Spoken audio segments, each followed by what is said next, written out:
Good evening. This is S. Michael Sims and Christine. we are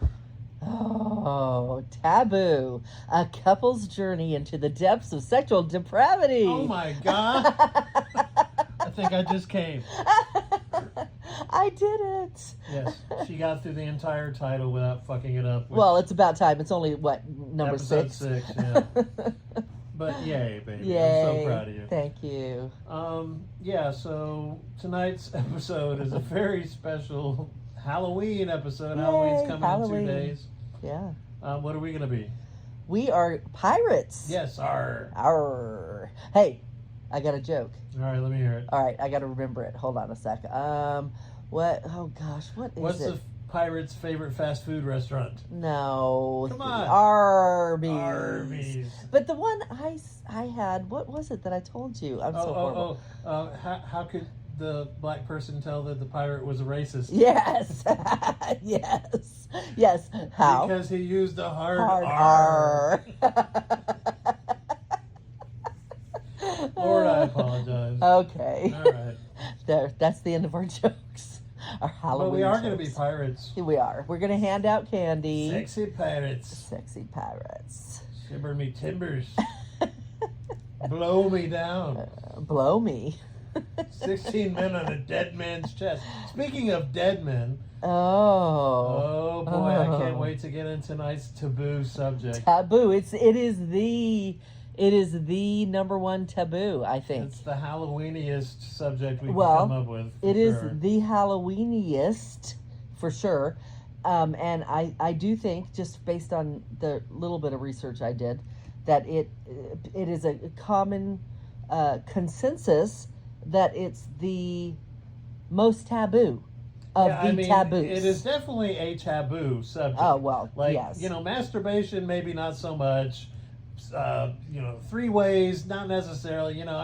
There's a lot of things that are generally considered taboo, or at least have been for the past several centuries. Incest. Incest right, is for sure, taboo. that's a taboo, right? Right, but right. The one we're going to talk about tonight, for sure, taboo. The worst taboo of all taboos is how most people think of it.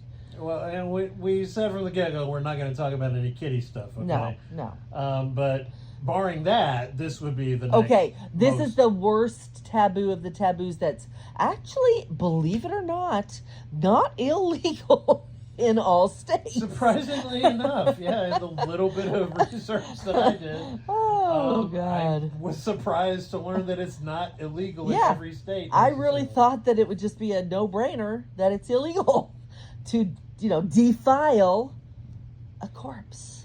So, darling. Yes. Would you lie really still for me tonight when we do our lovemaking section and, just keep your eyes open and just stare straight ahead and try not to move at all and don't breathe? Ted Bundy-esque. Yes. Sure, I'll do it. Ew. Ew.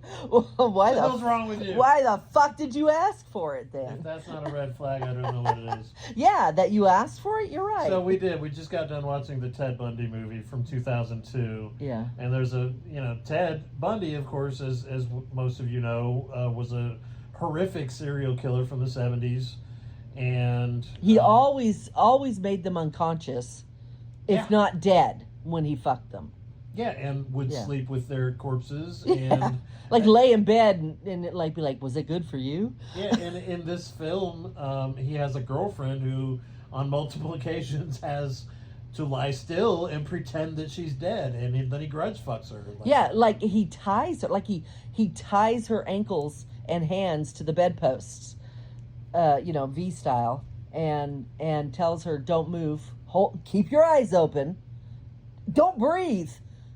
If you can handle it, don't breathe. Okay, Ted, whatever you want. I love you. Well, she's like, I hope you're enjoying this because I'm not. And then he gets mad and she's like, okay, I love you. I'll do it. And I don't mean to make, light of how she was with him.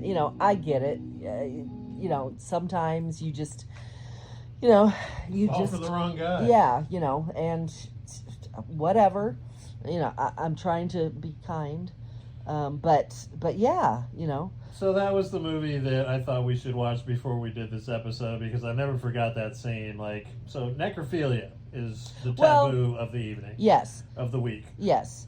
But before we talk about necrophilia, the taboo topic for tonight, we should talk about us, because it is a journey, a couple's journey. So every week we're supposed to kind of, update everybody on where we're at in our relationship, what's happening. Our continued journey through the depths of sexual depravity. Yeah. Has led us into the couples zone most recently. Yeah. At least on the dating apps. And we've run into, I would say, a handful of potential encounters, I guess, Yeah. dates, whatever you want to call them. I always call the site that we go to Swingles, but that's not the name of the site. No, it's not. SLS is one Yeah, of them. it's AFF is another. Yeah. But we've met a few couples who are not opposed to no strings attached encounters, which is basically what we're looking for when it comes to couples. We don't want a friends with benefits situation. We're not looking to make friends in the scene. We're not looking to develop attachments or soul connections or really anything beyond fun in the bedroom at this time in our lives. And maybe only once, and then not see you again. As we mentioned in our previous encounter, the gentleman who accompanied us for our male-female-male encounter, interracial encounter, has reached out to us a couple of times, and we shared videos and shared pleasantries, but we are not having another encounter with him. And we were very, sort of cordial but blunt. We're not looking to continue having encounters with the people that we meet. And that's just how we play. Yeah. I mean, we're new to this, but that is how we went into it. That's how we've done it so far with the gentleman that we met. That is how we played it. He reached out. We said no, thank you. And we like it like that. We don't want any... We're not looking to be hanging out with the people that we invite into our sexual encounters. I could use a couple of people for game night. I've got this Catan game sitting here waiting for... No, we have people for game night. Oh, okay. We have people. That's okay. Forget he said that. Yeah. If you can fuck and play Catan at the same time, send us an email. Whatever. So yes. So we do have a date, if you will, tomorrow. And... lovely interracial couple. Yeah. 30s/40s, I guess, I think. Yeah, I don't know. I do not know. He's been looking at a lot of couples. A lot. I would say we discussed it, and we decided I wanted just to look at single males and females, and then he removed the males. And I mean, he talked to me and said that he kind of, because we've done that. He kind of preferred to remove them. Well, yeah, we've done it, but that doesn't mean we're not going to do more. Right. But, there are other things that involve cocks. Sure, but double penetration you can't do. Eeny, meeny, miny, mo. But my point is, we still have fantasies we want to fulfill that involve men. Males, right? Which is why I haven't taken males out of the equation entirely. He has kept couples, which I expressed, and I'm, we're sharing this because you're supposed to be sharing our journey through this. Yeah. And so I expressed to him a couple of weeks ago that I was not interested in couples, that I preferred single males, single females. And if at some point we wanted, we're like, okay, right now the fantasy I want to fulfill involves a man and a woman, then we could reach out to a man and a woman of the people we know, of the single men and the single women. And I'm sure some of them are totally open to coming together. You know what I mean? That just seems logistically to me annoying, though. Okay, but my point is, I don't think, and I don't agree because of the type of people were meeting, on the type of websites we're meeting them on. I guess. And I think that if there they're are already in a couple, that seems well, like a convenience okay, factor. but I told him. Me. He yes, you. I told you that the reason, because you asked me why. Yeah, why did you take couples off of Correct. the menu And I said that a while? until I fill this out and start actually putting it all into action, I don't feel safe with a couple because. And I said, well, you have baggage.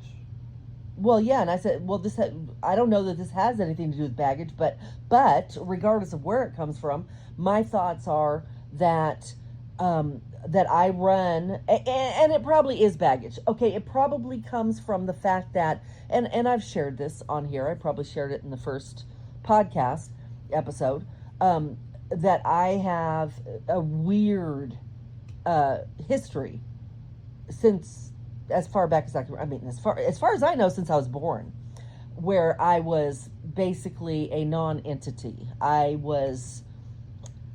just almost didn't Brushed exist. aside, felt invisible. Yes. Yeah, we've talked about it. Yes. And so that's probably the baggage that I have. And I feel like if there's a couple that I'm afraid I will be pushed aside and ignored, and the three of them will be enjoying themselves. And Me and the couple are right. enjoying, and this is what cracks me up, and why I'm almost like think that it's laughable what she's saying. But I'm not saying her feelings are laughable. I'm saying the scenario itself is laughable, because think about what she's saying. Imagine, if you will, a beautiful blonde, blue-eyed, gorgeous woman with full figure, tan, takes care of herself, in a scenario with a guy, me, and a couple who is in the lifestyle, suddenly not having anything to do during a foursome encounter. I just don't see that happening. Right. But her feelings are valid. She, for whatever reason, has this baggage, I'm going to call it baggage, Yeah. where she feels like there's a chance she could be the odd man out, or the odd person out, right. the invisible one in the and room. I'm not right, and I'm acknowledging that I'm not saying it's going to stay this way. I'm saying I need a little foundation building before I go there. And I thought the best way to make that happen was to have encounters that involved single men or single women first. And then once I felt really secure the way those go, then going into a couple would be just a natural next step. And he agreed, and he removed couples from our profile, and we only looked at men and women. And then he removed men because he felt, and he actually told me, you said to me, I don't know that I will ever let you be with another white man. You said that. I did. Yeah. And that you cannot filter men by race. Okay, so it's like, I don't know, but that just felt really, so now what we're doing is we're looking for women. No, now we've gone back to couples. So he sort of created a situation by removing the males. He kind of created a situation where we had to go back to couples. We had to. 90% of the hits that we're getting on the dating apps are white men. Yes. I'm fucking bored with white men. Bored. How many white men have you been involved with? I am a fucking white man. Wait, I want to go back to how many. You're bored with white men. So how many white men in recent history, in the last 10 years, have you had threesomes with? In the last 10 years, yes. None. However, 2005 to 2007. Okay, no, I said 10 years. I had plenty of encounters. I said the last 10 years. I said the last 10 years. I mean, to express a boredom. Men in general don't change in a 10-year period. They're still fucking men. That's not what I said. I burned out on bored. white male porn. Okay, I am a brand new person to you. who you have never done any of this with. How can you be bored with anything to do with me? That would be my first question. All right. To make this more even and fair, if you were to bring a female into the bedroom, what would she look like? Probably blonde. Because, okay, first I want to preface this by saying that she needs to be appealing to both of us because I am going to be playing a bi role. So, if this was a strictly, I'm bringing a woman in for him to fuck and I want to watch, I'm not involved really, then it would strictly be, what are you attracted to? But this is I'm playing a bi role, he's involved, she's involved, we're all three involved together, so she needs to be appealing to both of us. And I would say the male in this scenario, hypothetical scenario with another male involved, which you've already done, another male. You mean if it was a threesome with a male? Uh-huh. Yeah. What? Would need to be appealing to both of us. I don't know why, because you're not bi. Now, not for the same reasons, right? But the reasoning isn't necessarily the key point here. The point being, we're in a relationship together. She wants a female that is appealing to both of us if we're going to both be involved with the female. But I clarified that's because we both need to be attracted, because I'm actually going down on this woman. I'm actually fucking this woman. Right, but what I'm saying is I agree with that. However, I also think that any male that we bring into our situation should also be appealing to the both of us. Why? Why? Because I don't want to see a nasty, fat, nasty dude doing anything to you. Okay, well, that's not going to happen. Oh, but no, I'm not bringing somebody in that's not attracted to me, so that's not going to happen. But you might bring in somebody who's because not I know what attractive you're to saying. Me, right? Yeah, you're saying that you don't want What's good for the goose is good for the gander, no. is what I'm saying. Yes, but for different... See, I'm only... for different reasons. I admit, it is for different reasons. So yours is jealousy, and mine is because I have to fuck her. It has nothing to do with jealousy. Yeah, it does. No, it seems like you want to say that it's jealousy. Okay, but because what we I'm both saying know... is it's about attraction. We both know, as you put it, the fatty McNasty, whatever the fuck Nasty, you called fat, it, nasty. whatever, that would never happen. So that's not even a question. We both, neither one of us are attracted to massively obese, morbidly obese people. So that's not going to happen. Okay. So what are you talking about? There are other forms of people to whom we may not be attracted, such as I've never been attracted to Asian women. No, we're talking about men. I've never found skinny, pale, redheaded men I wouldn't either. attractive. I wouldn't and either. would not like to watch a skinny, redheaded male do anything to my woman. Okay, I wouldn't either. Okay. I'm not attracted And to that. that is just the first example that I can give you. In general, Okay, so I you're don't saying find white males, the idea of white males doing things to you, appealing in general. However, I'm not saying it's an impossibility, that I would never be open to it. So what we're saying, what we've gotten down to through this discussion, and what I love about this podcast is we are literally doing this. Put me on the fucking spot in real time. And knows that I'm going to give an honest answer. Well, because that's how I fucking roll. Well, yeah, no, I like that. But no, what I love is that you guys get to hear us. By the way, just let's clear the air here. She's bringing up shit that she has not spoken to me. That's what I was going to say prior to this episode. That's what I was going to say. What I love is that you guys get to hear us do this real time shit that is happening just like you're in the privacy of our bedroom. But it's not like the shit just popped up suddenly. Whatever. You've been sitting on some of this shit. Okay, but we've had conversations about. Let's not sit on shit. Let's get the shit out in the open, enter the tunnel of chaos, and sort the shit out, rather than hold on to it. Which I do very well, and he doesn't apparently, because we have the last couple of days. Oh, what have I said? Whatever. I want to get back to what we were talking about. So the point is, you are saying that the reason you need to have a say in what the male looks like is because you want to aesthetically be pleased to watch him fuck me. Okay, I get that. That seems fair. I said, I get that. So the woman needs to be pleasing to both of us, not just because I am going to be with her, but regardless of whether I want to be with her or not, I need to want to see her with him. So that's a good clarification. I actually needed to hear that. Great. Yeah. So you absolutely 100% will have. But I want to get back to this. Mike subtly reintroduced the idea of couples onto our menu. You did. You just brought them back. But not we took them out. Accord. We had conversations about it. Tell me about it. Tell me about it. I don't remember. Tell me. Go ahead. Enlighten all of us. I don't remember. Are we not on the same two apps with the same account? Yeah, but what? Do we not sit together and go through? No, my recollection is you just said we're doing it.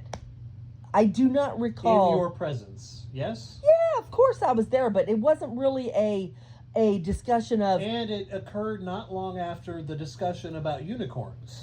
But it was not a discussion where you said... And I'm where like, what's you the difference between a unicorn and a woman in a couple? I had made it. We did have a conversation. I made it. We had a full conversation. We had a conversation about the fact that I wanted more, that I felt like my security would be gained by doing it separately, individually with males and females first. We had a male. Right, and I asked for clarification on that before doing anything else. There is no more clarification than that. Then what? What I just said, that I just felt like I would build more security, that I would feel better. And I didn't even say it would happen after one encounter with a single male or a single female. I just said that I feel like the single people would be best to start with. That's all I said. Right. And now we've got couples. Now couples are 99.9% of the people we're talking to. As a matter of fact, the people we're meeting tomorrow night are a couple. Right. And again, I will ask, what is the difference between single female I told you. And a female who is in a couple? I cannot change my answer. My answer is still the same. I feel like I am going to be left out. I feel like you guys are going to get caught up into each other because whether it's because you're all more used to the lifestyle. And I heard your answer and I responded to you before adding couples to the menu.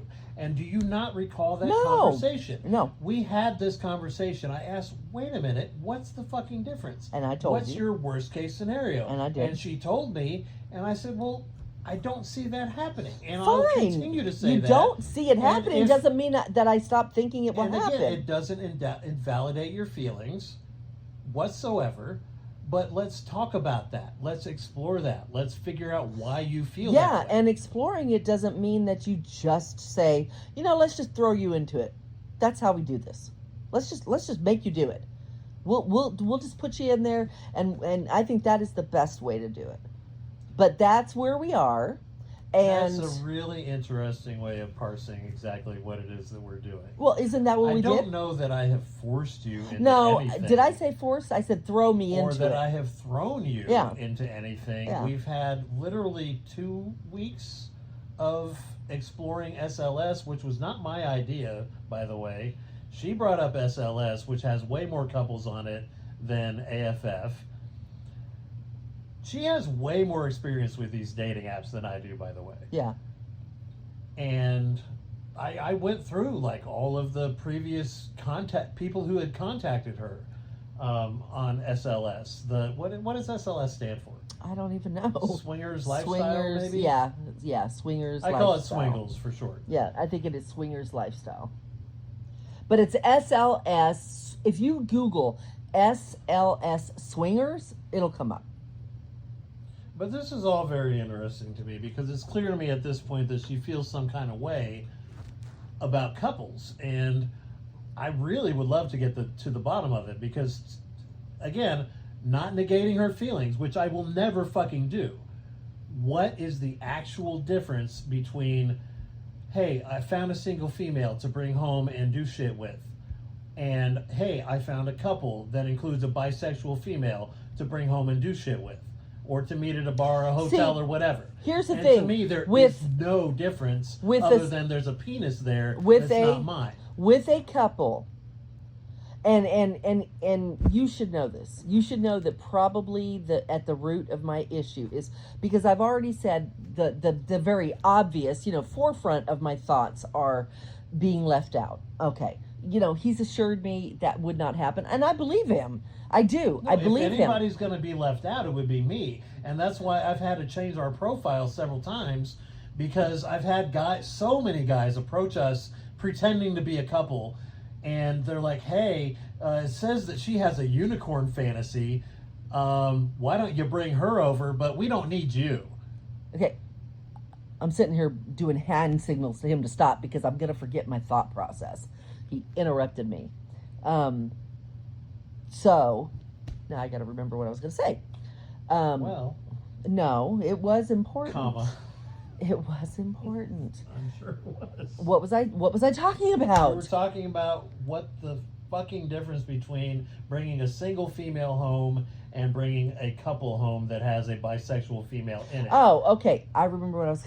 Okay, so my obvious, in the forefront, easy thing for me to say that was bothering me was that I'd be left out of it. But I think at the root of it is that I have to deal with a couple. I have to deal with there's two men, two women. Penetration is probably more likely to happen with that, and swapping. And it's not penetration, because if there was just a single woman with us, I would that is something that I actually want. We may have to work up to it. I don't know. But that is something that I want. So it's really not penetration. It's more of the swapping. And that has been brought up several times. We have had that conversation several times.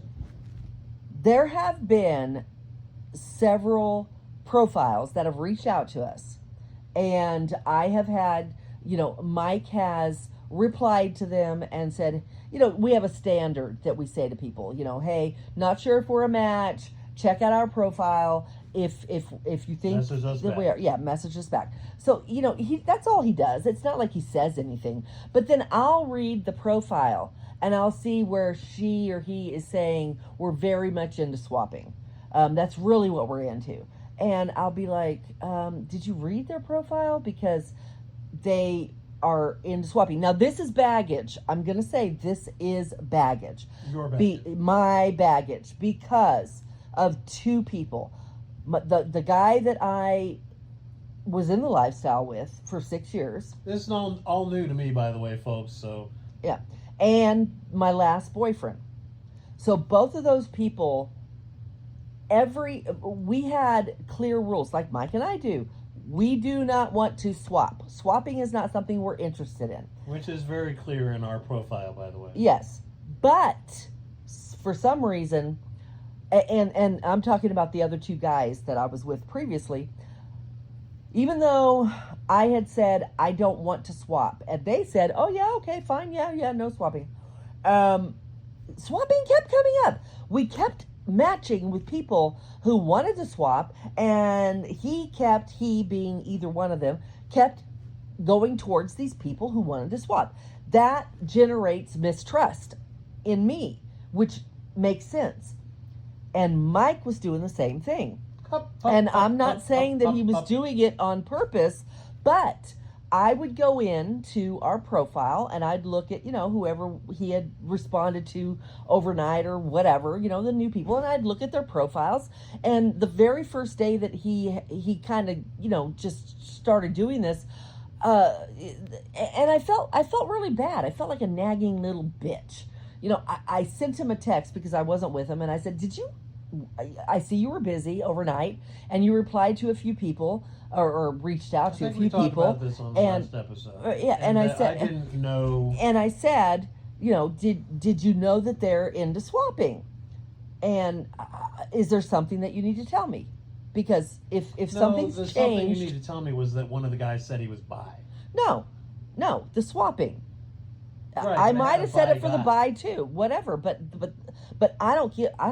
Guys, I don't care if he wants to fuck a guy, but I do Which care I about this. don't. Yeah, but I do care about the swapping. I am not interested, and I found myself having, because he said to me, "Well, what are you talking about?" And I said, "I am not interested in getting together with a couple and swapping. she's gonna fuck you and he's gonna fuck me. I don't want that." And I said, "That's what that means." And he's like, "No, yeah, that's fine." And I'm like, "Okay, well, I was just curious why you reached out to them, because it says really clearly that that's what they're into." So we had these moments. And so that's what I'm talking about when I say that maybe couples aren't where we need to start, is because of that. Because until we have a really good foundation in the lifestyle, have some experiences under our belt, especially with a female, I don't want to end up in a situation where stuff like this happens. Okay, is it my turn? Yeah. Great. Because before you think I'm some kind of manipulative bastard who's No. I'm talking to the audience now, I know. who's trying to coerce my woman into having full swap encounters with couples, get that out of your fucking head. Look at our actual profiles, and it clearly says we are only interested in NSA, no strings attached, Yeah. sex, 3-on-1, Yes. which means the guy in the other couple and the woman in the other couple, And then me alternate. doing shit with Christine, Yeah. and then doing it in reverse with Right. the woman of the other couple. Yeah. Only ever 3-on-1, and we make that super clear in our profile. Yeah. Now, have I reached out to couples who mention that they do full swap? Yes. However, if you look at their full profile, they seem to be open to other things. Now, even if they're not, there is a process called vetting, which happens in chat before you ever even meet anybody on these fucking dating apps. Right. And if I look at the profile and they seem like a decent couple that we may or may not be able to do shit with, I may send them a generic message, "Hey, not sure if we're a match," yada, yada, yada. I don't necessarily scour their profile to make sure they're a perfect match before we do the chatting thing. So again, in my defense, I am not looking to go against what it is that Christine and I have previously stated in full confidence to Right. each other Yeah. many times what we're actually fucking looking for. But again, in her defense, because she questioned me when I first started reaching out to some of these couples, And only first. the very first time I Yes. reached out to several of them, Yes. I was on SLS. I was not able to look at the profile. Well, he didn't know that you had to keep scrolling You down. had to keep scrolling Yeah. to get to the actual profile. Yeah. And I even asked her, I said, "How come SLS only has like a little blurb? Yeah. Whereas AFF has like a full profile." Profile, yeah. I don't know. Like, she The didn't about understand me, what I was saying. the about me's are pretty lengthy usually, Right. and he was just seeing a couple of words, and I'm like, "You got to scroll down, go down," and then he's like, "Oh, Duh. You know, yeah." again, And I want to say, he was, when I conveyed what I just conveyed, it did sound like he, was just a dumbass. Right. But no, I was just trying to explain my reticence over not wanting couples. That was why. That was my reasoning. And his reaching out to couples who were interested in swapping sort of reinforced my thought process of, see, this is why I don't want couples. But having said that, he heard me. He heard me say that. He adjusted. He went in and he tweaked our profile so that it really made it clear what we were looking for.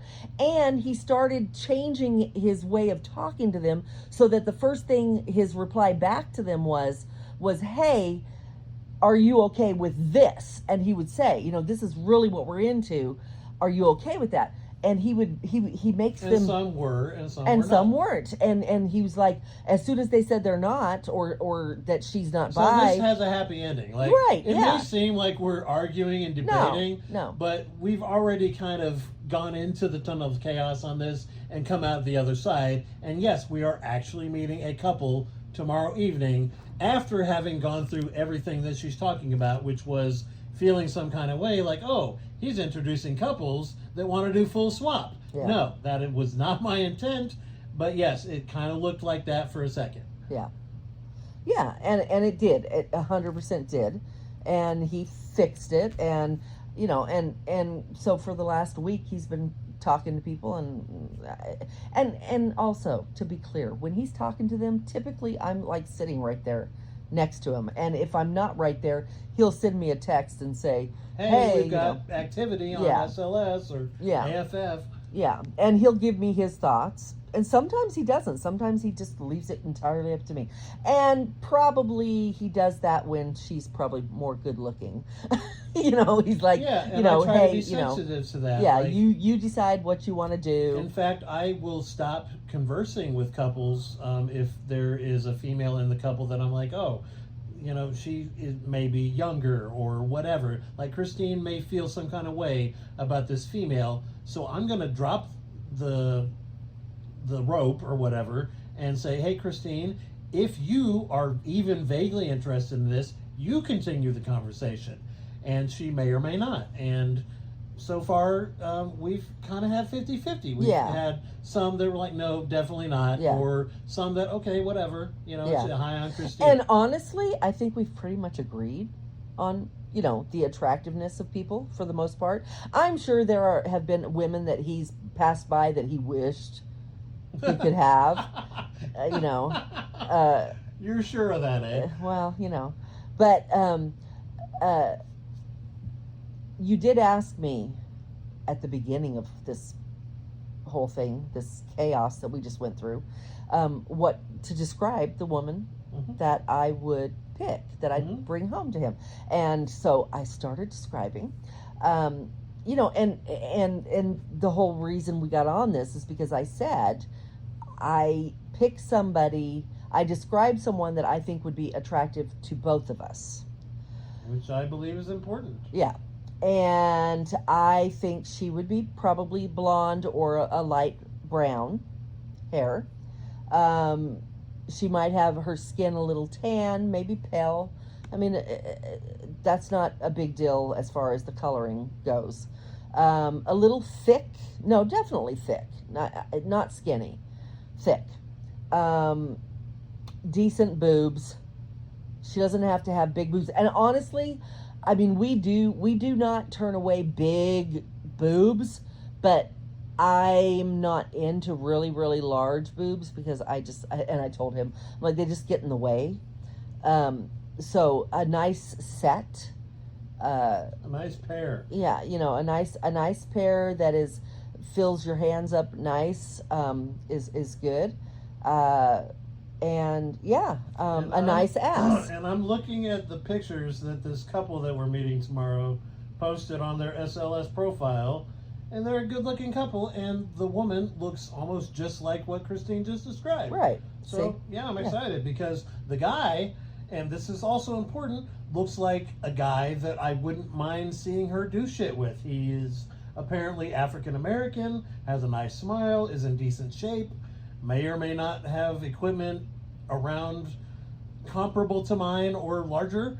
So that's exciting to me. Like, I would like anything that we do in the bedroom to be pleasing to both of us no matter what. Right. And I think that's important, not just for couples, but for singles as well. Yeah. And so this is where we're at. We are still in the beginning process, of our relationship, as well as exploring the lifestyle again. And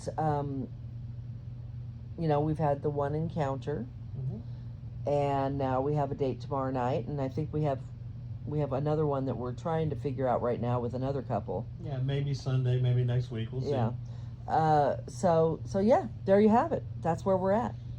And as far as us personally, now we're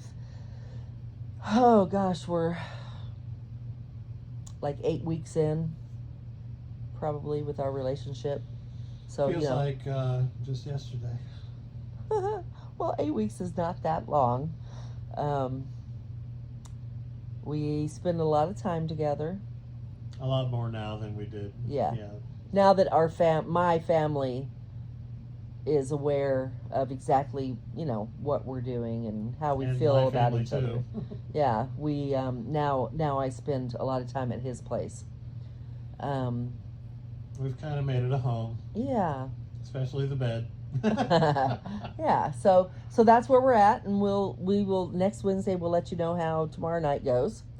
And we're doing our show from here as well, instead of a hotel room. Right.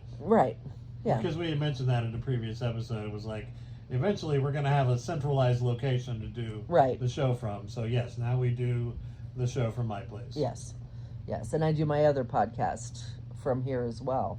So Tuesdays, Wednesdays, and Sundays we have podcasts. They're all 3 separate, different podcasts, and we do them all from here. It just works. It works. So that is what we're doing as a couple. Now that you have listened to us do our real life journey through the lifestyle. Let's talk about stuff that's not so real life, such as necrophilia. Yeah, our taboo topic. I still have not had sex with any dead bodies. Oh my God. No real desire to, and no cheap thrills do I get from encountering such video or photography. Let's talk about the myth or truth of the fact that, or is it a fact, that morticians are the biggest necrophiliacs out there. Right, and we did our homework a little bit on, we scoured the internet, the interwebs, about, do morticians have sex with dead bodies? Yeah. Is it more common in that field? And the answer is, of course, not. No. There's a certain level of professionalism, right? But it does happen. But that actually brings up the fact that necrophilia only makes up like 0 to 15% of the population. So 0 to 15%. So it's very low, very low. Now that is also a very what's the word I want to say? There's not a whole lot of scientific studies out there. Yeah, that's what I was trying to say. Unreported. It's unreported. So how many people are out there that have fantasies of it, that act on it? We don't know, because people largely don't talk about it, because it is probably the largest taboo topic. So saying 0 to 15% is low. It could be higher. It could be lower. It's actually 0 to 5%, according to Oh, Google. I'm sorry. I said 15. Yeah, 0 to 5%. But there is, like she said, it's a lack of data. Yeah. And it's a rare, paraphilia. Very rare. Very rare. But that... even rarer than sexual homicide, which would be like killing someone as you're having sex with them. Yeah. Like choking, asphyxiation, or stabbing, Or I saw a video on Documenting Reality. I told Christine about it, of this Asian guy, two Asian guys actually. So one of them is lying on a slab, masturbating, and there's another guy also nude, both of them are nude, and he has a meat cleaver or an axe or some sort of horrible sharp object in his hand.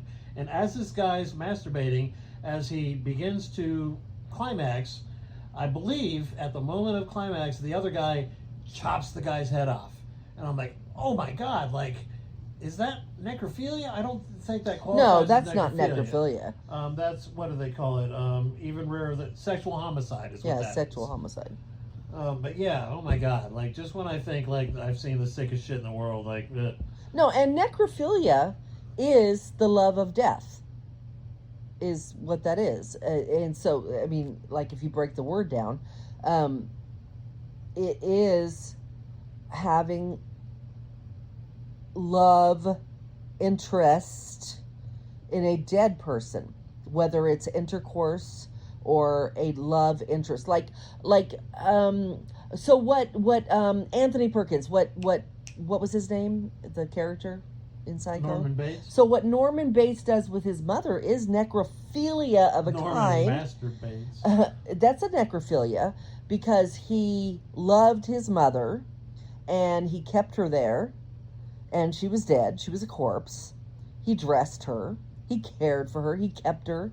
So I think to the specific definition. Well, and when he committed his acts of murder, they were psychosexual murders. Correct, but he didn't have sex with his mother's corpse. But he would dress up like his mother. Right. His dead mother. But that's why I'm saying, that's why that was a form of necrophilia. Case, that was a form of necrophilia, but when we talk about necrophilia, usually we're talking about people who have sex, who have intercourse, or who have fantasies about. Well, see, now is having a fantasy necrophilia, or is it fantasizing about necrophilia? I mean, there's a difference. So some individuals may have necrophilic fantasies without ever acting on them. Right. So it's still necrophilia, but they are necrophiliac fantasies. Yeah, they're fantasizers. Actual necrophilia. You can't say he's a necrophiliac if he's not sticking his cock into a corpse. Fantasizing about necrophilia. Yes, he's a fantasizer. He fantasizes about it. About necrophilia. Yes, correct. And you know what? But you could go as far as to say he's an ungraduated necrophiliac. I mean, well, yeah. We were talking about Ted Bundy earlier, the shit he ended up doing. Again, most of us, even people who, like myself and Christine and so many others who have been through sexual abuse, have been through so much shit and are exposed to the same shit Ted Bundy was exposed to on the day before he was executed. Versus nurture versus nature. Right. He stated that he was exposed to violent forms of pornography, and he thought that maybe that was what led to him ending up doing what he ended up doing. And my whole argument is, motherfucker, I was exposed to way worse shit than you as a kid. I probably saw way worse shit than you were able to see in the early 70s. So no, motherfucker. The fact is, he was a psychopath. That is the bottom line. He was able to do the things he did because he was a fucking psychopath. However, Christine made a good point. Had he not been able to see some of the shit he saw, being as vulnerable as he was, being a psychopath, maybe he wouldn't have ended up doing the shit he did. Which I can't have a strong argument against. It's true. But does that mean that we should outlaw quote-unquote violence forms of pornography? I don't know. It's a complicated issue. Necrophilia, on the other hand, there's not a whole lot of necro porn out there that I'm aware of. I've never seen it. I've never looked for it. I'd be interested. But there are films about necrophilia. Yes. We earlier, to get kind of prepped for the show, I put on the 1985 or 86 classic Necromantic, directed by Jörg Buttgereit. It's a German film, right? There's some interesting names. And it's a low-budget film, and it's obviously exploitation horror, but it's about a guy who has sex with dead bodies. And there's a sequel where I think his girlfriend goes back and has sex with his corpse after he gets killed or some shit. And there's plenty of necrophilia horror out there. I watched another one in the late 90s called Dead Mate, which was about a coroner who has sex with dead bodies. And again, we talked about that myth. Do coroners, are they more likely to have sex with dead bodies? Well, I mean, let's be honest, the opportunity's there. Yeah. So they may very well have sex with more dead bodies than your standard citizen. I guess it depends on their life. Yeah. I mean, if you have a incel that never gets laid. Well, are farm boys more likely to have sex with animals Yeah. than I other mean, citizens? again, it depends on their their personal life. Yeah, and we'll do a deep dive into that, because I do at some point, maybe I want to get into like the Masters and Johnson style, Yeah. like statistics Yeah. and studies and everything Yeah. on the paraphilia of things like necrophilia and bestiality and just all the taboo shit that we want to talk about. What percentage of people are out there doing this shit, Well, and you have to understand that those numbers are not accurate, because so many So people much will is not. unreported, yeah. Well, they're not going to talk about it. There are people that take that shit to their grave. They would never talk about it. Well, for one, they don't want to get arrested. Well, yeah, but it's not even that as much as it's just the stigma, shame. yeah. The shame of it. Which, again, we do not kink shame. No. We have had some fan mail come in about people who like to do weird shit Yeah. that society in general would consider to be weird shit. We fucking love that shit. Send us your desires and your fantasies and the things that you have done and want to do. We will talk to you about it, and we will never shame you for it, unless it has to do with kids. If it's got to do with kids, you can go fuck yourself, and we will immediately report you to the fucking authorities. But anything else, send it to us. Let us know what you've been up to or what you would like to do, and we will talk to you about it. We've got some wonderful mail from several paraphiliac listeners. Yeah. And again, we have had cordial responses with them. Yeah. Yeah. But necrophilia, okay, so let me give you a little bit of background from me personally when it comes to necrophilia. Never had any natural interest in the idea of doing things sexually to dead bodies, was never attracted to a corpse. But when you're in your early 20s, I would say if you're a male in your early 20s, late teens, early 20s, you are probably more sexual than you're ever going to be for the rest of your life. The male sexual peak, I think, is 18. So I will admit, when I was in my early 20s, probably 21 years old, I had a movie called Faces of Death 2, okay? And there is a scene, it's an autopsy scene, where the woman having her autopsy done had a nice pair. She died, but she still had a beautiful set of boobs. And I found myself getting aroused by the boobs. And it didn't necessarily bother me that she was dead. Now, does that mean I want to go out and have sex with corpses? No. The simple fact is, however, I noticed a nice pair of breasts on my VHS, on my screen, and I found it to be stimulating. Now, that was probably fucked up. Again, I was in my early 20s. I was hypersexual. I'm not proud of it, but I will admit that in Faces of Death 2, there was a nice pair of boobs, and I found myself aroused. Didn't make me go seeking dead people to jerk off to. I'm just saying, I understand how somebody could possibly get into necrophilia. That may be one window that somebody could enter. Is, oh, I saw a nice pair of boobs on a dead person, made me question, do I want to do things with dead people? Again, I don't know. I haven't studied it at depth. But what I can tell you is that much, much later, on Documenting Reality, I ran into somebody who is very much into having sex with dead people. I showed you earlier, Christine, the Anders Veg. Yeah. What are your thoughts on this guy? I mean, I haven't seen too much. I don't have a lot to say. My initial reaction is he seems like it's all bullshit. Okay, so he may be faking it. So basically what I'm talking about is there's a guy on Documenting Reality in the water cooler. I'm sure he frequents other sections of the death boards, but his name is Anders Veg, and his big kink is posting videos and images of Asian women who are dead or dying or being killed or abducted, mostly who have drowned or are pregnant, and that's his kinks, and he is into posting those images, and then he tries to get other people to join him in his fantasies, and so he'll post little polls like, so was she most attractive before she died, while she was being killed, or after she died? Yeah. And he always ends up posting these images of like rotting women. And again, I'm not going to kink shame anybody, but to me it's fucked up. It's disturbing. Yeah, I mean, but there's tons of shit that I do and am interested in that I'm sure plenty of other people find disturbing. Have you ever had any brushes with necrophilia or necrophiliac fantasies, or? Nope, not that I can think of. Not at all. I mean, I guess count yourself lucky. I mean, imagine if you were a camp model doing penis humiliation and then somebody says, "Hey, can you play dead for me?" Yeah. No, I mean, the closest I've ever come is wanting to fuck a vampire. They're dead.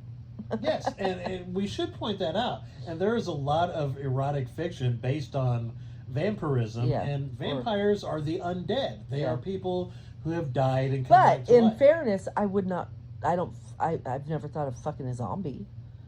You know, they don't look very good. But vampires are that's not entirely true. There are some zombies who look really fucking good. No, I said I've never seen one.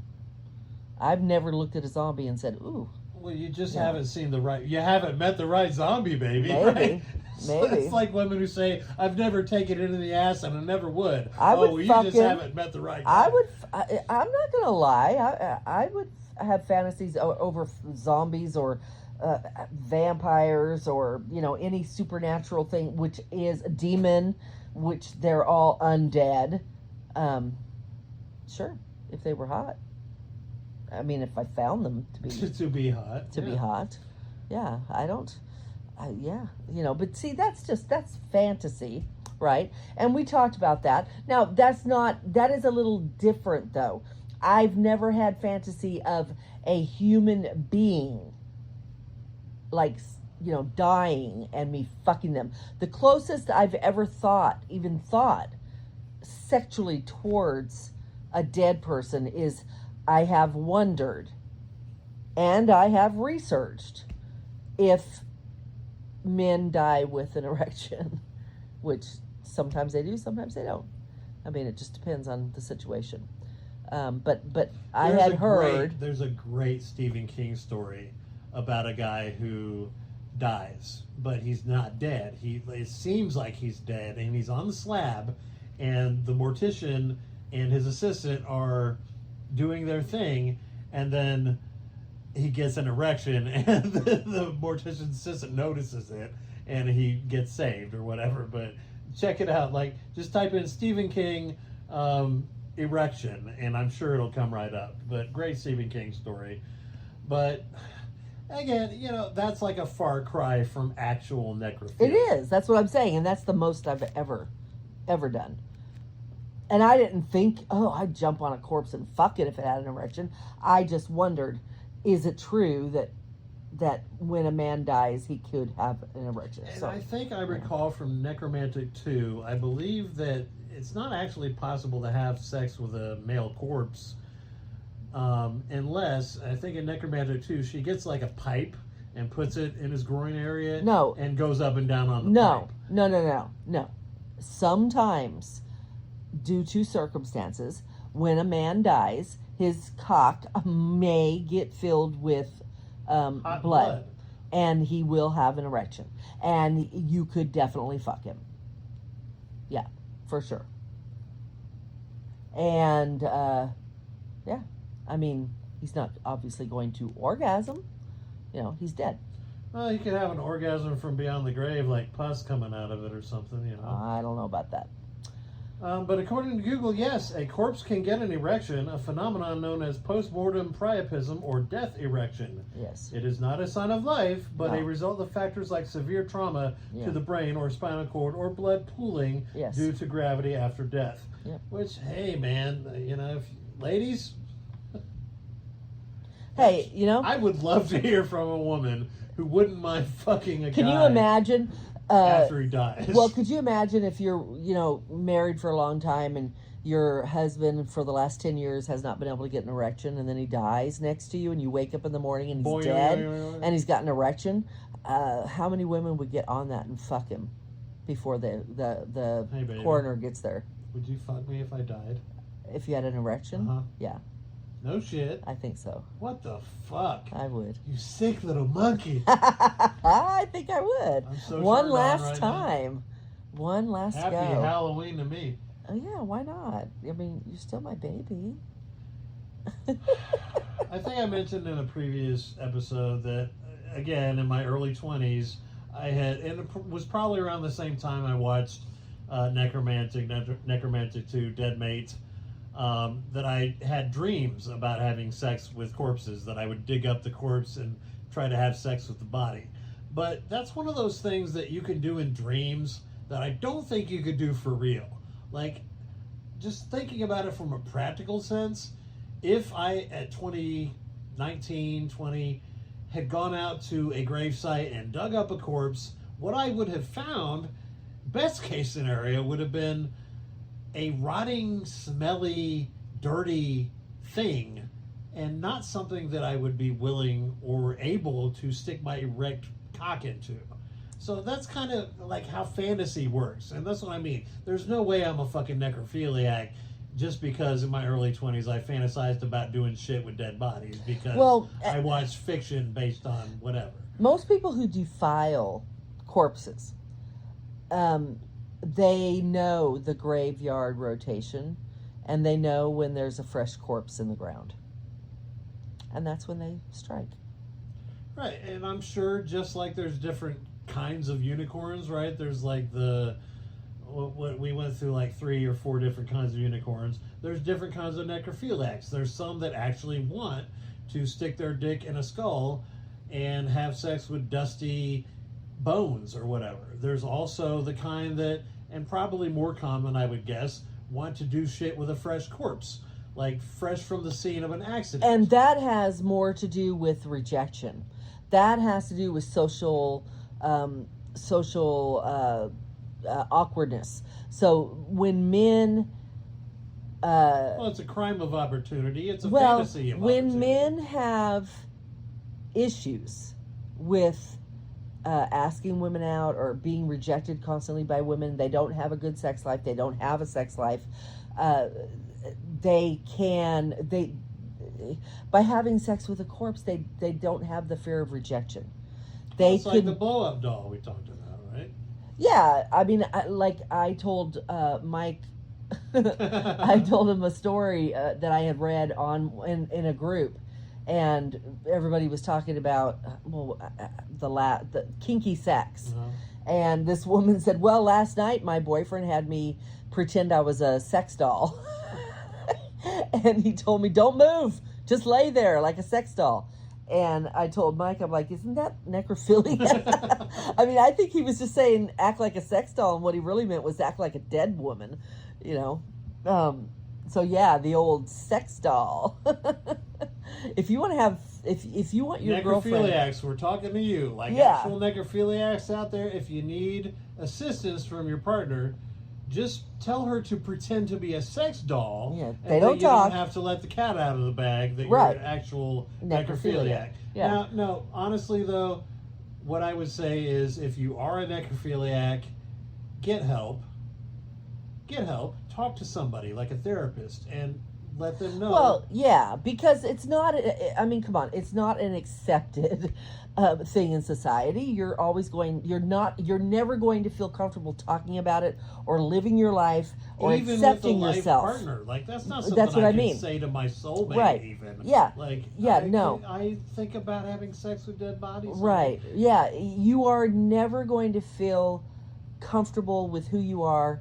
You're always going to feel ashamed. So for something like that, I think you do need to talk to. Yeah, you need to talk to somebody because somehow you have to figure out how to get okay with you. Yeah, and decide whether it's something you want to continue to pursue. And how to do that so that you feel good about Safely. yourself. And legally. Right. I mean, you have to figure out, how do I navigate this Safely and legally.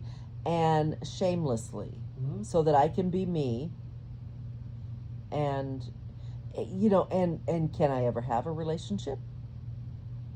You know, I mean, is that realistic to have a relationship? And I mean, can you have a relationship where you're not honest? I think if you go into any relationship and you're not honest about everything, then it's not going to be a good relationship. So you got to figure this out. And yeah, the bottom line might be that you have to go to Necrophiliacs Anonymous, and give it up. So that you can have a okay, so check this out. life. There are no support groups specifically for necrophilia. I'm not surprised. Due to its rarity and legal/ethical implications. Right. Instead, individuals dealing with such attractions or behaviors are strongly encouraged to seek professional help from mental health professionals trained in paraphilia and paraphilic disorders. Yeah.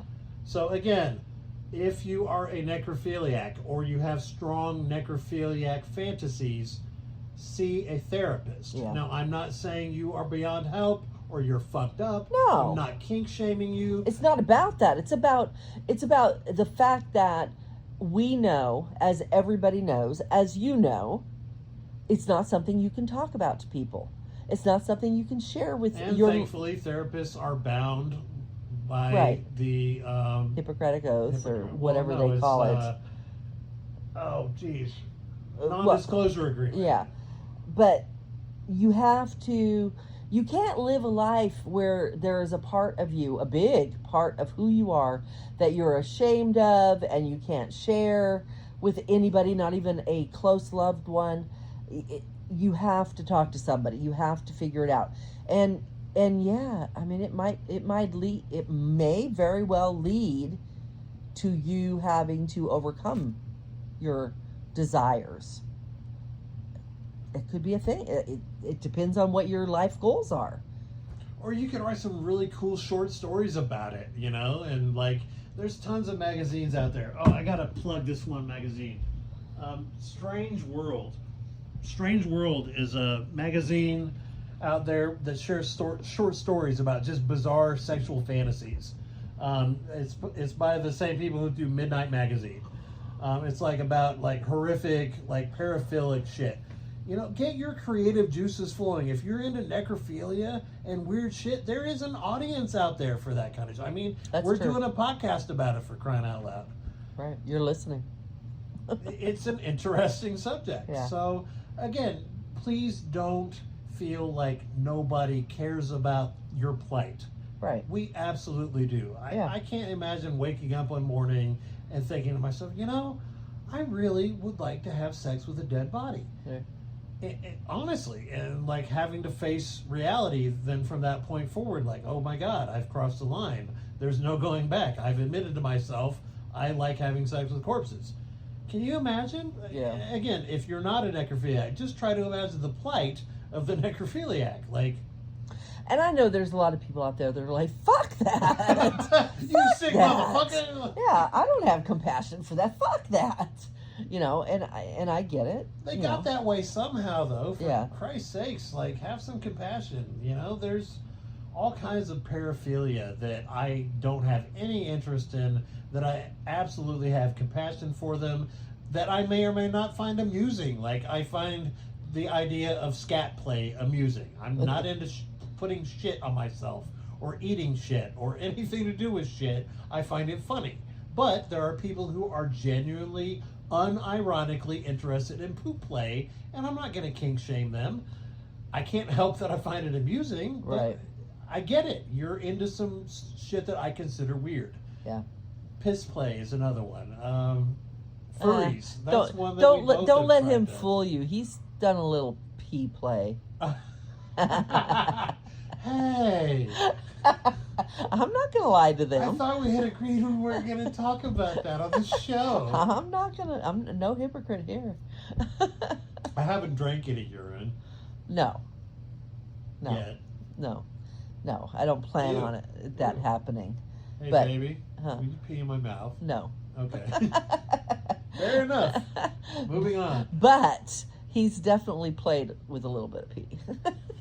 It's hard to get around sometimes. It's a bodily function, Yeah, especially when you come in the bathroom with me. Right.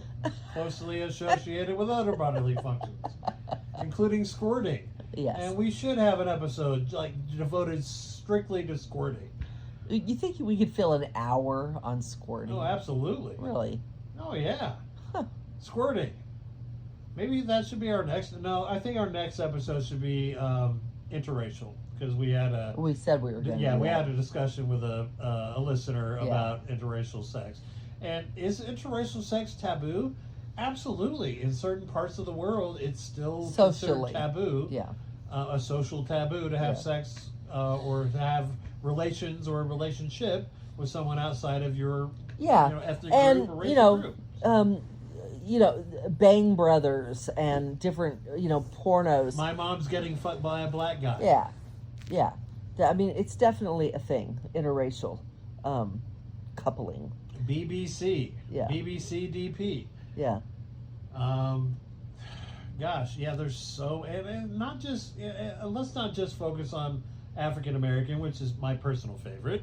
Yeah. And I made that joke once because somebody called me a racist on documenting reality. I said, I can't be a racist. I look at interracial porn. Waka, waka, waka. But there are so many, like, racial genres of porn, like Asian porn, East Indian porn. I'm sure there are white Irish porn sites in China. It's like, what's interesting to you about other races when it comes to sex and sex play and masturbation and swinging and etc. So for us, our first encounter was with an African American male, and part of that was my fascination with African American males. Yeah. He's got a big fascination with that. I do. And there's Yeah. a reason for. There are reasons for that. Yeah. Yeah. But it's not uncommon. Yeah. Yep. Yeah. He actually. Well, I said that earlier, that you said that I would never fuck another white guy. It's part of my fantasy world that we play in sometimes. Yeah. There's a hierarchy of fantasy for me. There's the babysitter fantasy. There's the doing shit with another woman fantasy. There's me at 15 taking my virginity fantasy. Yeah, that's a good one. Yeah, we honestly haven't done that one well yet. I want to do that one. No, because I fucked it up. The first time that we did it, I was like, hey, baby, how old are you? And she's like, 15. And then she had the audacity, not the audacity, right? But like, she fucked it up. I didn't fuck it She up. didn't mean to, okay, in her defense. She was trying to play the game, right? I was like, how old are you? And she was like, 15. And then she was like, how old are you? And I was like, oh shit. I thought he'd say 17. I was not prepared 20. for the question. And I just answered, I'm 50. I'm like, oh. Okay, is that where we're going with this? Guys, if your woman agrees to have sex with you featuring her former teen self, do not pretend to be your current 50-year-old self. No. It ruins the fantasy. Adjust. We had to backpedal. Yeah, but we've worked it out. We've worked out the kinks, right? So to speak, pun intended. It was funny. It was funny. And 15. I'm 50. We have this thing where, well, I have this thing. It irritates him sometimes. Where when we get done, I'm like, so what did I do wrong? What did I do wrong? What? Don't analyze it. Come on. I'm like, I'm not trying to analyze it. I swear to you, I'm only going to ask these times, and then I'll never ask again because I'll know what to do. So, please tell them what my favorite one is. Your favorite fantasy? Uh-huh. Oh, your go-to. Uh-huh. Oh my God, he likes me to. You really want me Sure. to say it? I am not a racist. I'm just gonna say that. He likes me to talk about being a black cock slut. He likes me to talk about how I'm getting fucked by black cock, multiple black cock, and how it's pussy ruined. will never be the yes, same. that it's ruined my pussy. That he can't have it anymore. It will never be his anymore. And yeah. As a matter of fact, we were doing it today or yesterday. I don't know. And I really went with it. And I could tell he was like not all that into it. So I'm like, okay, I'm gonna go further. So I started humiliating him. So I go from, they own my pussy to and you'll never have it again, and your cock's not good enough, and you're just gonna go stand in the corner, and I'm just going on and on and on. And he's like, yeah, I'm done. I'm like, okay, did I go too far? He's like, why do you have to analyze it? I'm not trying to analyze it. I am simply asking you a question that I truly need the answer to. Because so, to be honest, people, and I'll do this now because she did this shit to me earlier and did shit in real time that we hadn't talked about it yet. Sometimes she gets a little too into it. I do. It is a little too verbose. And so my advice to any woman out there playing out your fantasy or playing out the male fantasy for your male partner is don't overdo it. It's like telling somebody don't overact. You're not that into the scenario. Here's the funny thing. So the reason that I'm so verbose now is because before he's like, you stop talking. You stopped saying things. You got to keep going.